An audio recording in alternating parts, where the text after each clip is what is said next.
We call it the secret podcast because we don't tell anybody. It's a pop-up. It's a true pop-up. We're popping up, although we do say we're going to pop up at 2 p.m. Pacific. It's now 2 p.m. Pacific. It's Emil. It's Emil Guillermo, Emil Amok to you. This is my Takeout, Emil Amok's Takeout.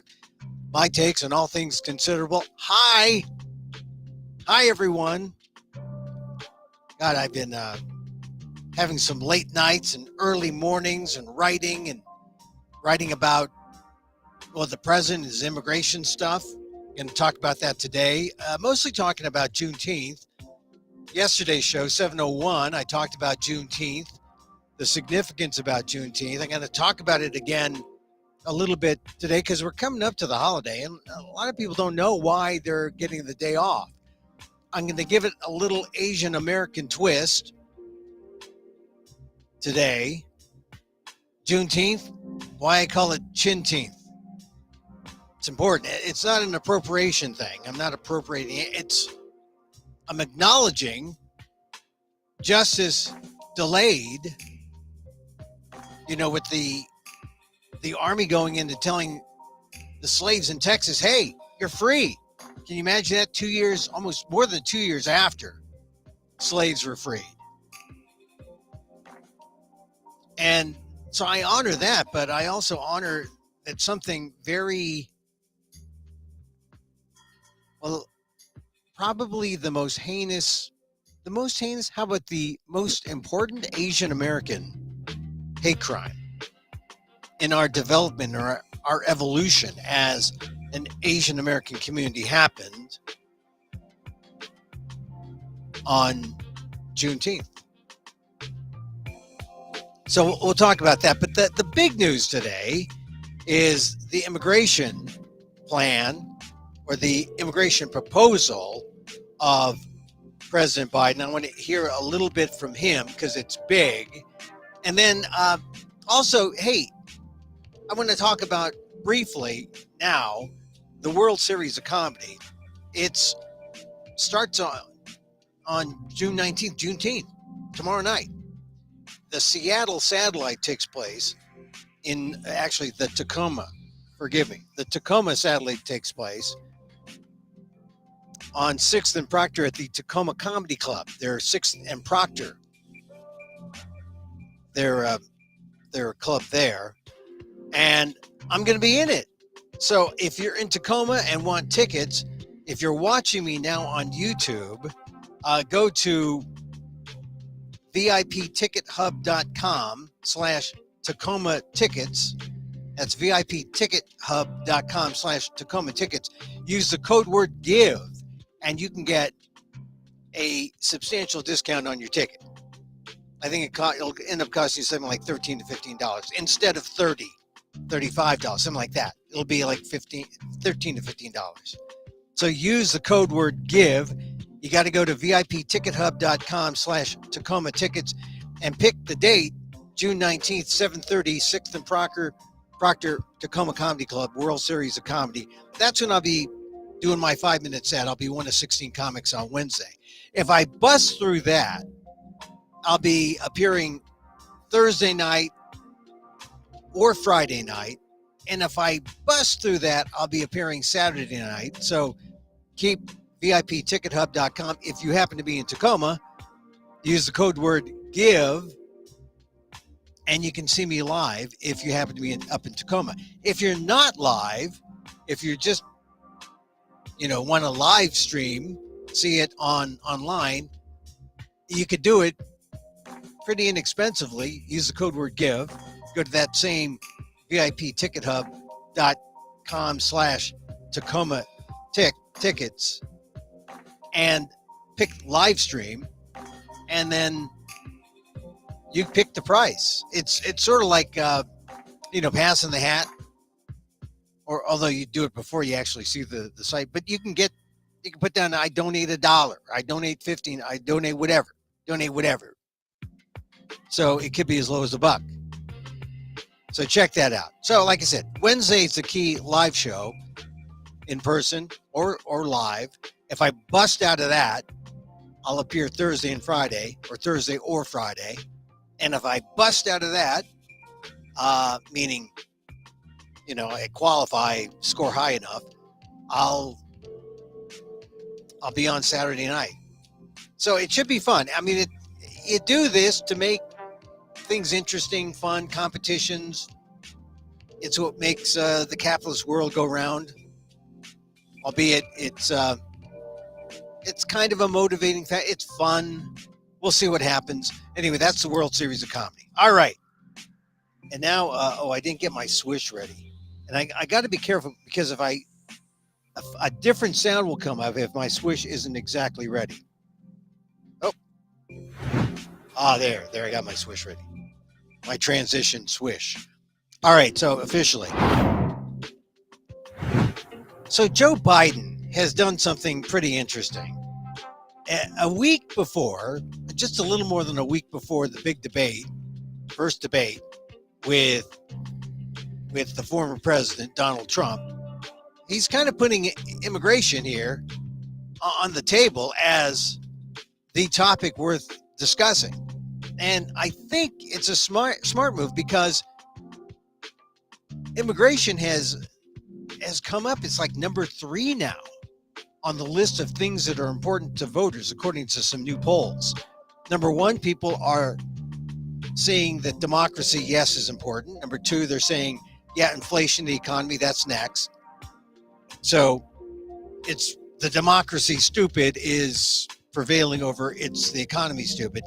And number 3, for the first time in a long time, immigration has come up as a concern. So Biden, in a smart move, has said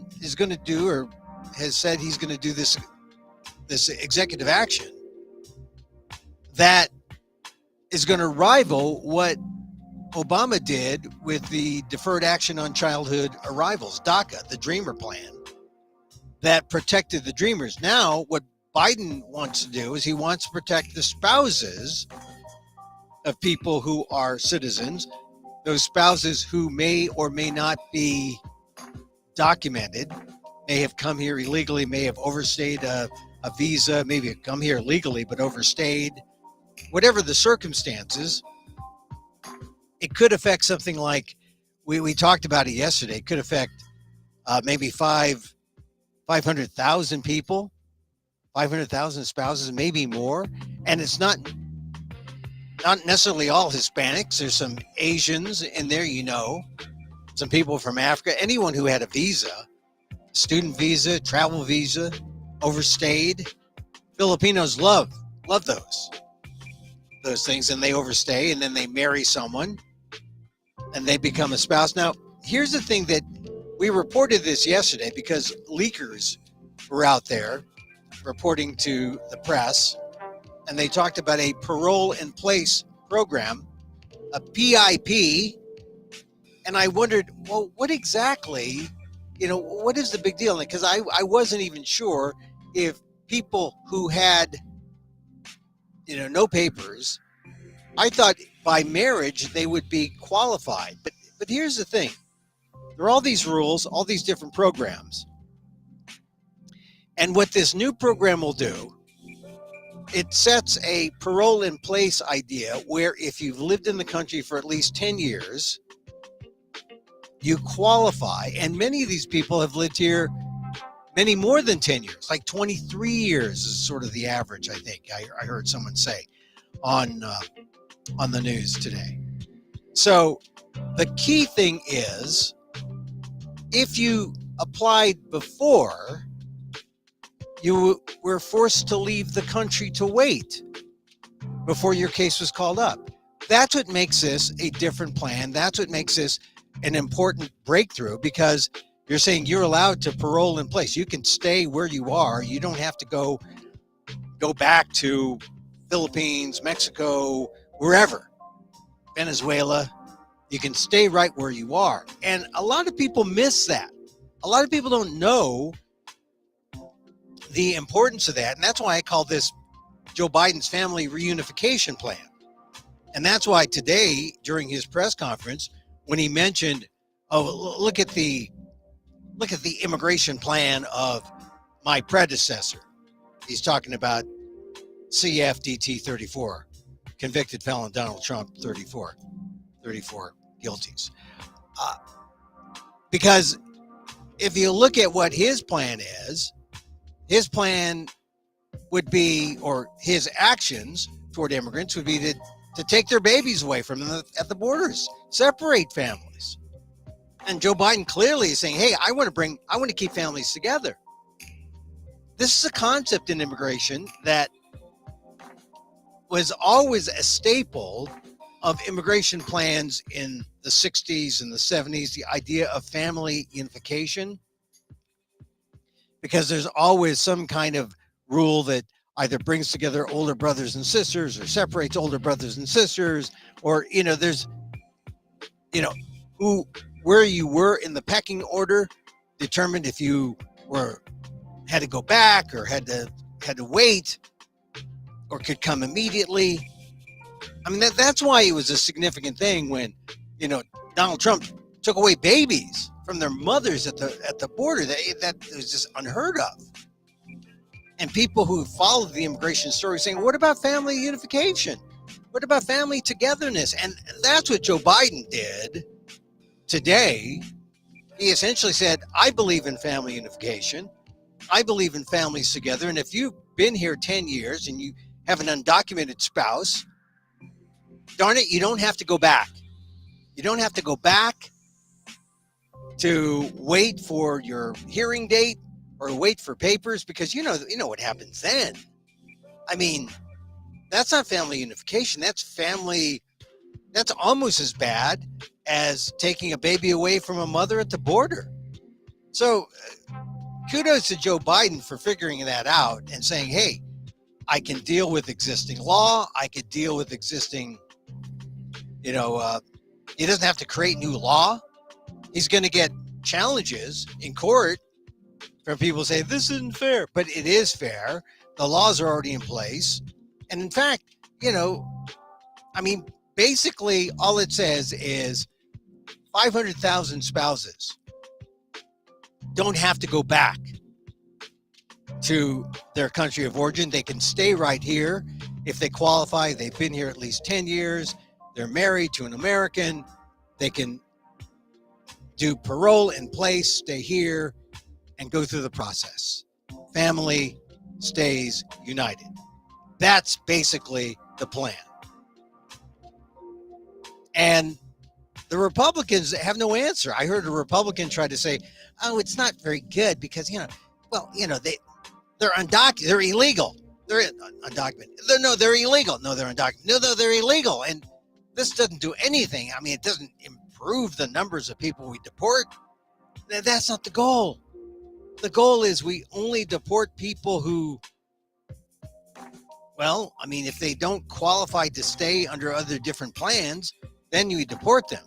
But it's not like this automatic deportation, like get the numbers up, got to deport everyone. I mean, if it's a matter of family, Joe Biden has created this out that says, if you've been here 10 years, and many of these spouses, almost 500,000, have been here more than 20 years. So that's who's going to qualify. There are people who are part of the community. There are people who they could be your neighbors and you just don't know. And I think that was what I saw when Republicans were trying to knock down the plan. They were saying, oh, this won't do anything to protect our borders because these are people who are already here, which is weird because it's like they have admitted that immigration does work and that allowing people without documents to work and live in America has worked, because here are these people who are here at least 10 years, but essentially up to 20 and more years. They're part of the community. They're paying taxes. They are important members of the community. And you hear even the Republicans who want to knock down Biden have to begrudgingly admit that, yeah, they've turned out to be good American citizens. Although, American by virtue of being in America, but not without papers. So all Biden is doing is saying, hey, we'll get an easy way to get papers. And the Republicans can't argue that. The Republicans can only say, oh, wow, it's not going to really improve our deportation. That's all the Republicans are interested in doing. To them, it's just a statistical way of getting up those. We got to deport more people. We got to deport people. And if you're here illegally, out. We don't care. I mean, that's what I heard a former Trump Homeland Security Secretary say, essentially, that, hey, it's not, this isn't, what are they doing here? What kind of law, how are they improving the situation? They're not getting rid of people. They're letting people stay. That's not, how productive is that? That's very productive. It means that people who are living in the shadows get to stay out of the shadow, or get to come out from under the shadows. And get to say, I'm here and I'm working my way towards citizenship. That is not an insignificant thing. And so Joe Biden, I think, has hit a home run by just, I mean, if you look at what he's done, the big complaint about immigration is that it's a broken system, that there's long waits, that you sign up and then you have to, like, while you wait, you got to go back, you got to do something. You can't stay in America, especially the asylees. I mean, that was a problem. You come up and, sign up for the become an asylee, and you end up waiting like 6 months, a year. What do? They hadn't figured that out. But the fact that it is that way is a function of a poorly run system. So all Biden is doing is trying to fix the system as best he can, without Congress, without changing the laws. I think it's going to work. And I think what happens is people who dinged Biden for adopting a plan on the asylee thing that was similar to what Trump did. Now Biden is separating himself. Now Biden is saying, oh, wait a minute. I'm not the same as Trump. I'm different from Trump. He's very different from Trump. And even the Trump supporters who were trying to knock down Biden's plan, they couldn't do it. All they could say is, oh, so he's helping people who are really part of America now. These people, these illegals who have been here so long, they're essentially good, de facto citizens. And we're just helping them, get papers. That's not going to solve any sense of our problem that we have with immigration.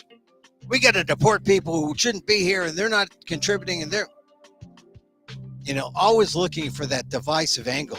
Those Republicans who are anti-Biden and anti-immigration. But this is the other thing that's different about what Biden is doing and why he's doing something a little different. The time has changed. I mean, the stats on this are pretty outrageous. In 2016, only 39% said deport people who are undocumented. Now that number has gone from 39% to 62%, and it's fairly distributed between African American, Hispanic, white. There's an anti-deportation kind of fervor, and that's what the Republicans are trying to ride. And I think what this family plan does is it brings things back into, where people are like, hey, wait a minute. We need to deport some people, but there's some people who've been here who deserve becoming a citizen, and we should, it's not a matter of them cutting the line. They've been here 10 years, 15 years, 23 years. They have families. They're part of the fabric of America. We need to give them a little special preference because they're married to Americans, American citizens, and for all intents and purposes, they are American families. So, and it's not just Hispanics. There's some Asians in there, I'm sure. There's some Africans. There's some Europeans. Anyone who overstayed a visa, fell in love in college or grad school, and then got married, and then forgot to renew and said, oh, I'll just make do without it, didn't become a green card holder. Those people. It's innocent. It's not like people crossing the border. A lot of them were here legally and then they became illegal or they became undocumented. So kudos to Joe Biden, who also pointed out that, hey, look, we wanted a bipartisan bill. We wanted some bipartisan approaches to immigration, but Donald Trump called up all the senators and told them, hey, we got to preserve an issue for the election. And they said, okay, yeah, you want this issue? We'll give it to you. And it's pathetic, really. Pathetic what's gone on. How they were on the verge of passing a bipartisan immigration bill, which would have been remarkable since we haven't had an immigration bill in decades. So thank goodness Biden is doing what he's doing, and just trying to find a soundbite here, because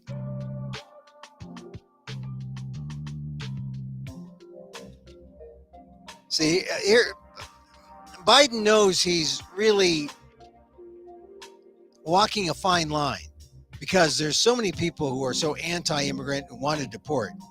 And this, he's giving a break to spouses, undocumented spouses.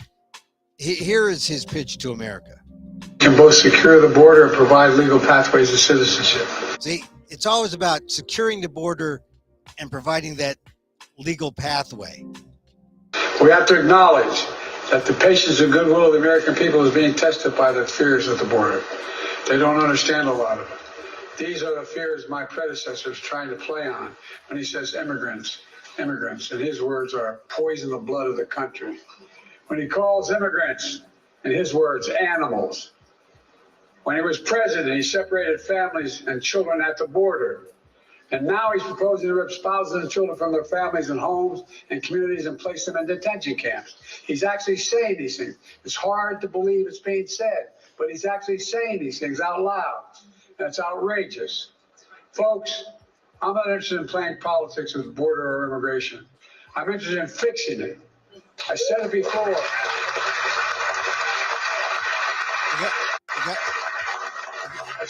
You got some good applause here, because he's appealing to people, appealing to reason, right? But he also comes back and says, hey, look, I've been trying to work to find some compromises to fix our border problems. And I'll say it again today, I will work with anyone to solve these problems. That's my responsibility as president. That's our responsibility as Americans. Because the simple truth is, there's not a single damn thing we can't do if we put our minds to it. We got to remember who in the hell we are. We're the United States of America, and nothing is bound our capacity. We're a nation of immigrants. So there was Biden. And, you know, it was good. I mean, he sold it. And I think it's going to work, because what is his predecessor, CFDT 34, going to say? He's got nothing. CFDT 34 has nothing but hate. And here Biden has answers to a real problem, and he does it with a love of country in mind, and a love of families in mind. So I hope people are paying attention. Biden's plan is a good one, and the Republicans don't have an answer. They just don't, because the only answer they have is, well, I don't even see what problem he's solving here. Those people are American. We're not going after people who've been here 10, 15 years. But see, they don't get the idea that even though they've been here 10, 15, 20 years, because of the unstable sense of who gets deported and who doesn't, They live in fear. They live in the shadows. And what Joe Biden is doing is saying, we're going to recognize you as Americans. We're going to give you a way to become American. You don't have to be afraid. You paid your dues. You can parole in place, and we'll give you that pathway. That's humane. That's American. That keeps in mind all the best of our immigrant sensibilities that has defined America. That's Joe Biden. That is not CFDT 34, not by a long shot. So that's important.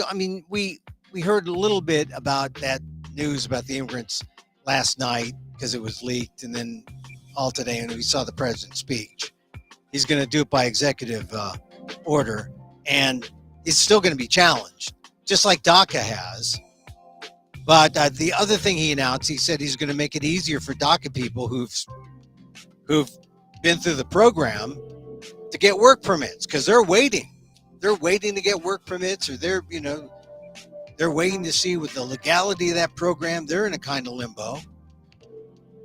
So that's not going to change until we have comprehensive reform, or until we have a majority in the legislature, both the upper and lower houses, to get something done. Everyone's reluctant to get anything done. Thank goodness Joe Biden got something done here. All right. So I talked about Juneteenth yesterday, and in advance of Juneteenth, if you didn't hear it, see, you can check out show 701. This is show 702. I'm going to play this again probably tomorrow, the holiday, and mentioning a little bit more about Juneteenth, but why Asian Americans in particular have a soft spot in their heart for Juneteenth. And I call it the dovetail of Juneteenth and Vincent Chin, or what I like to call Chin-teenth. Why Chin-teenth? Well, Asian Americans, especially Filipinos, whose primary family members came to the country as colonized nationals to work the fields in California. We identify with African Americans in Texas in 1865.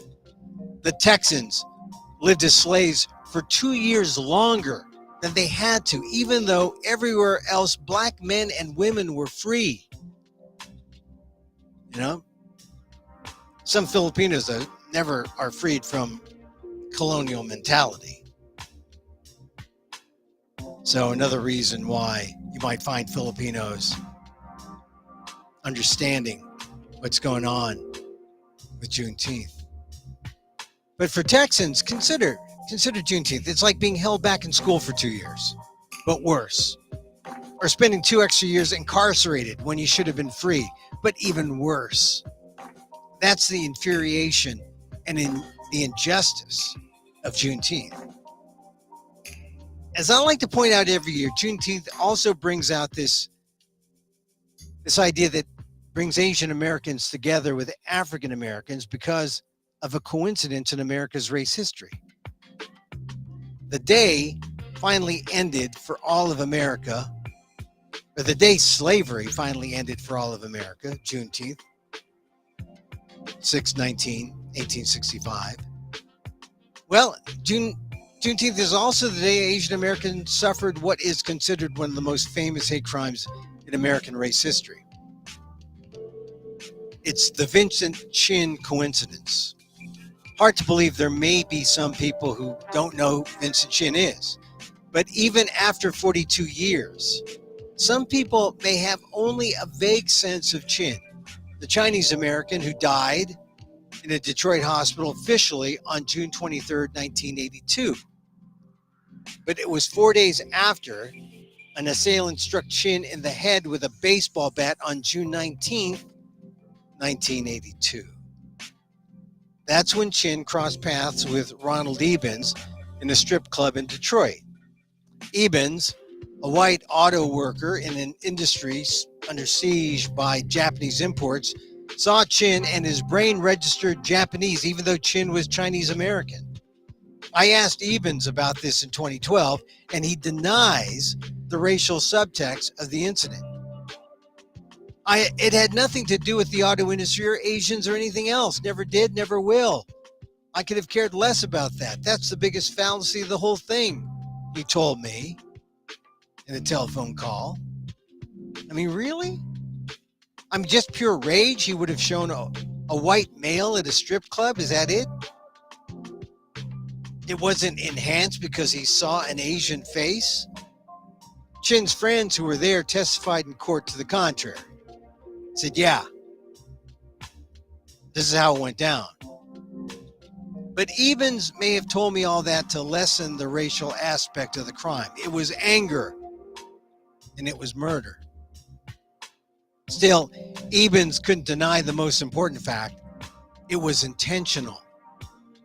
After leaving the strip club, Evans said he hunted down Chin, found him in a parking lot of a suburban McDonald's, and then swung that baseball bat at Chin's head, resulting in his death.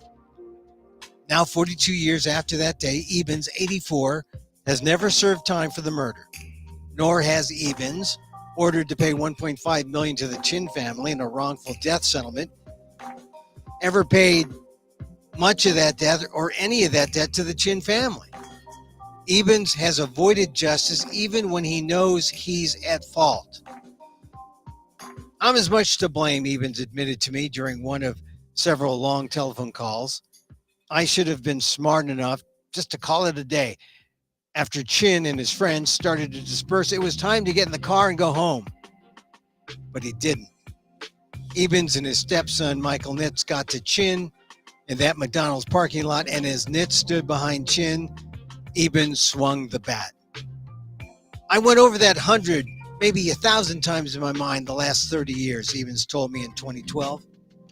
It doesn't make any sense of any kind that I would swing a bat at his head when my stepson is right behind him. That makes no sense at all. That's what he told me. The murder doesn't make sense, nor does the application of justice, which has only benefited Evans, Chin's killer. Chin was in a coma at the Henry Ford Hospital on June 19th, the 20th, the 21st, and 22nd. Then on the 23rd, he didn't wake up. But an entire generation of Asian Americans did. For those born in the civil rights era, Chin was the call to social justice, an awakening. It was just the first wave. Since then, the Asian American population, including mixed race, has grown to more than 27 million. And now a new generation is discovering the impact and the importance of the Chin case during a time when hate crimes against Asian Americans have risen. In 1994, I wrote a column proposing that the 4 days between June 19th and the 23rd give Asian Americans a period for reflection. And not just on the Chin case, but on what it means to be an Asian American now. What does it take to stand up for ourselves, our community, our personal and public identity? What does real equality, real justice mean today? Have we reached that place, or are we still far short? Why are some of us still asking, Vincent who?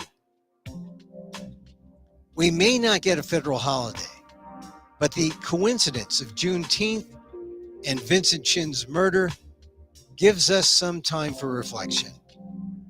It's not a relitigation, more like a meditation, a way to understand what's happened to our community and what's yet to be done now. Vincent Chin's death is a marker in time. This is why when I think of justice delayed on Juneteenth, I think of our common ground with the African American community. The coincidence of justice delayed, at least with Juneteenth, there is a celebration, at least a sense of celebration, somber though it might be. But for Vincent Chin, we wait still.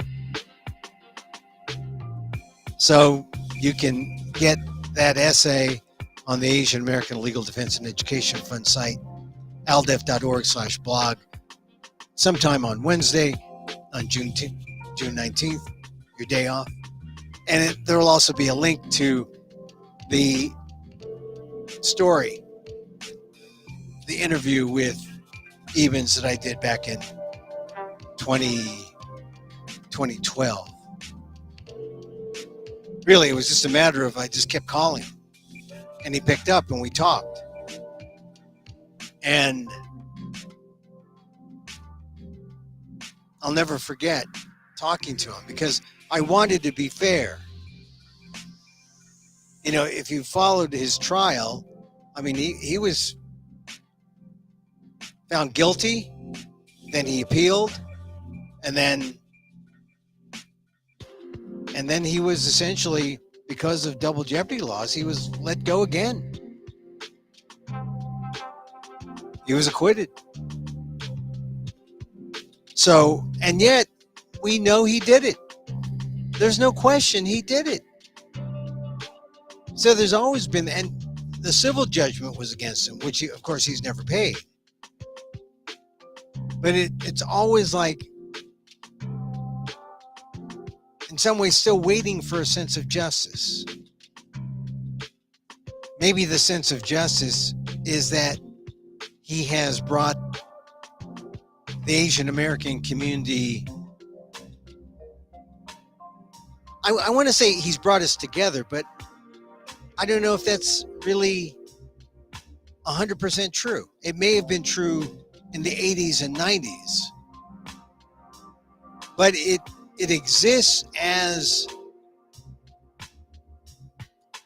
a story Asian Americans must know if they're to understand the fight for justice in America. It's just part of knowing Asian American history. And if you understand it and if you know it, you can assess for yourself how far we have come and not come, and how far we have yet to go. But it will tell you about the state of Asian America. So the coincidence of Juneteenth and Vincent Chin's June 19th is to get us to think about this, not just about our individual communities, our individual ethnic communities, our individual families, but in a broader racial sense about where we are in America in terms of race politics. I mean, I think we are still misunderstood. We are still perceived differently. Sometimes, I mean, I saw something interesting that said whites perceive Asians as one of them, and people of color and African Americans perceive Asians as people of color. There are actually more Asians, or more whites think Asians are white than people of color think Asians are people of color. Does that make sense? In other words, whites say 70% say Asians are white, and something like 60% of African Americans say Asian Americans are people of color. There's a real dichotomy, and maybe it says something about Asian Americans being, maybe we are the mediators, because we have a lot of shared experiences on both sides, for better or for worse. And our sense of empathy and social awareness, social consciousness is needed, because, you know, it's not a black-white world. And yet, sometimes we look at our issues, and that's how we see it: black, white, It's not even black, white, brown world. Sometimes Asians are excluded. Here's the funny thing about Vincent Chin. I talked to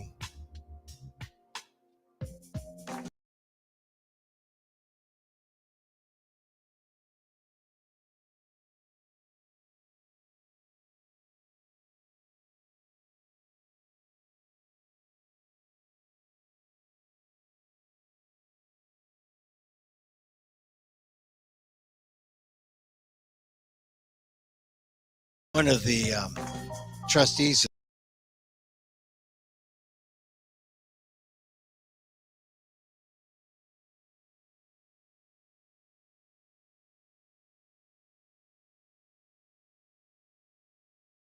Oh, there we are. Momentary internet burp. But I was talking to a member of the Chin estate, and they were saying how in Michigan, they were so used to seeing civil rights as a black-white issue, they did not see Asian Americans as being beneficiaries of the civil rights law, which is absolutely crazy. But this is how it was seen in Michigan, and it took the lawyers in Washington to get the people in Michigan to get their head straight about what was going on. And that's when there was a civil rights case brought, over the Chin matter. I mean, I just barely touched the surface about the legal chronology of the Chin case. I just went over the actual attack. But the legal, if you go to the ALDEF blog, and to tomorrow, there'll be the link up, and you can see how I explained the case. And the case, like I said, Vincent Chin was assaulted on the 19th, in a coma through the 23rd, and didn't wake up. And that's his official day of death.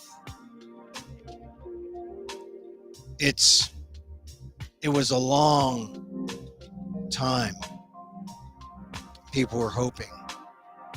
And that's why I like to suggest this informal retreat, 4 days, starting on the 19th. When we pause briefly and think about what it means to be Asian American. It's important. So my Juneteenth, my Chin-teenth memories. Always a somber time, June, if you're Asian American. Of course, I'm going to be somber during the day, and then I'm going to go to a comedy club at night on Juneteenth. I'm going to the Tacoma Comedy Club on 6th and Proctor, and going to compete in this World Series of Comedy Satellite. And the way it works, they go out to all these clubs around the country. They take 40 comics, they compete. 3 comics bust out and go to Las Vegas for the finals. So 20 clubs, there's like 60 comics end up going to Las Vegas, something like that. And they compete. And there's a big show, and it's a big networking thing because they're coming from all these clubs around the country. And one of the things I'm doing, I perform my one-man shows, I write my columns, but I like to do stand-up comedy because it's a different type of venue, and it's a different work of, it's a different art form that is fascinating. And so I thought, well, I wasn't going to go do another Fringe. I'm not going to Edinburgh in August. So I thought, I'll go to the satellite in Tacoma. Check out Tacoma. Check out the Tacoma Comedy Club. If you'd like to check me out, I'm performing just one night for sure, Wednesday, Juneteenth, 7:30. Just 5 minutes, but if you're in Tacoma, go to VIPtickethub.com/Tacoma tickets and use the code word GIVE and get half price tickets. Okay. VIPtickethub.com/Tacoma tickets. The Tacoma Comedy Club, 6th and Proctor, 7:30 Wednesday. If I make it out of that, I'll also be live Thursday and Friday. And if I make it out of that, I'll be in the finals on Saturday. So you can follow me throughout. And I'll put it on my site, amok.com, how I'm doing. And if you're in Tacoma, what you should do, buy a ticket. And if you're not, get a live stream ticket. Same place, VIPtickethub.com/Tacoma tickets. Use the code word GIVE. You can donate any amount of money. $1, $100. It's a donation, and you get a free live stream. So check that out. So that's what I'm going to do. I know some people say, "Oh, you're not going to be somber, Emil." Well, I'm going to be somber during the day, but I thought it'd be interesting to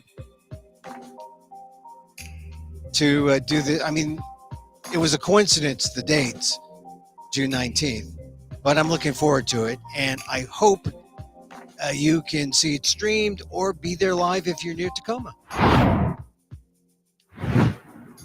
Okay, that's it for our show. I hope you got all the little things that I put out. They're on the ALDEF blog, aaldef.org/blog. My Juneteenth column, and then my Chin-teenth column. I call it the Chin-teenth column. It's Vincent Chin. It's the start. I mean, 42 years since he died. Hard to believe. Some people still don't know who he is, but it's going to happen. A lot of new people coming in and say, "Who's Vincent Chin?" It happens. All right. So, hey, it's got to be an important holiday if we're busting up the week and we're saying you're not working on Wednesday, right? So if you have the day off, enjoy it, be reflective, read my column, think about my column. If you just think about my column, that'll get you reflecting. What's it mean to be Asian American today? What's our common ground with the slaves in Texas who were told 2 years after the fact that slavery is over and that they've been working overtime? I mean, can you believe that?